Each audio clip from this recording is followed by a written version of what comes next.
Guys రీసెంట్గా popular OTT platform అయినటువంటి ఆహాలో 7G అనే తమిళ్ మూవీ తెలుగు డబ్బింగ్లో స్ట్రీమ్ అవుతుంది కదా.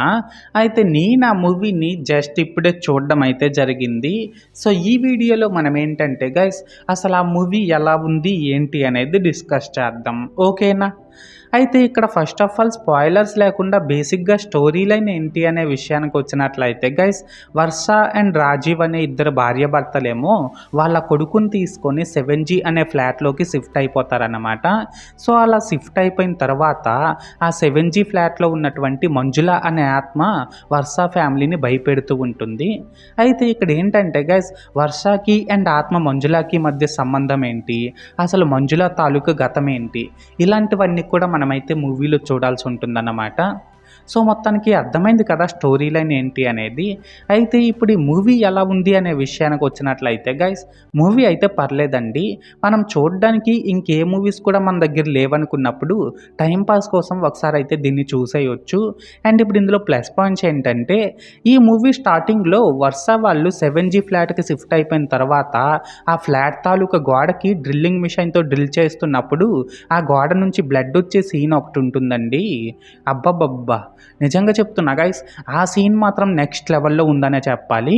దీనికి తోడు అసలు మంజుల ఎవరు అండ్ తన గతం ఏంటి అనే సస్పెన్స్ని కూడా ఇంటర్వెల్ వరకు చాలా బాగా మెయింటైన్ చేశారన్నమాట. అండ్ ఇప్పుడు యాక్టర్స్ విషయానికి వచ్చినట్లయితే, ఇందులో మంజుల ఆత్మ క్యారెక్టర్ ప్లే చేసిన సోనియా అగర్వాల్ అదేనండి, అప్పుడెప్పుడో వచ్చిన 7G బృందావనం కాలనీ మూవీ ఉంది కదా, అందులో హీరోయిన్. ఆమె యాక్టింగ్ అయితే చాలా రియలిస్టిక్గా సూపర్ ఉందన్నమాట. అలాగే వర్ష క్యారెక్టర్ ప్లే చేసిన స్మృతి వెంకట్ పెర్ఫార్మెన్స్ కూడా పర్లేదు, తన క్యారెక్టర్కి తగ్గట్టు డీసెంట్గానే ఉంది. అండ్ ఇప్పుడు ఇందులో సినిమాటోగ్రఫీ అండ్ బీజిఎం ఈ రెండు కూడా పర్లేదన్నమాట, డీసెంట్గానే ఉన్నాయి. లాస్ట్గా ఏంటంటే, ఈ తమిళ్ మూవీకి తెలుగు డబ్బింగ్ కూడా చాలా బాగా సెట్ అయింది.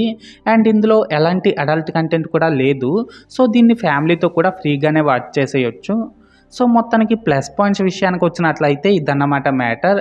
అండ్ ఇప్పుడు ఇందులో మైనస్ పాయింట్స్ ఏంటంటే గైస్, ఈ మూవీలో స్టోరీ లైన్ బాగానే ఉన్నప్పటికీ కూడా దాన్ని ఎగ్జిక్యూట్ చేసిన విధానం మాత్రం బాగా రొటీన్గా అండ్ బోరింగ్గా ఉందనే చెప్పాలి.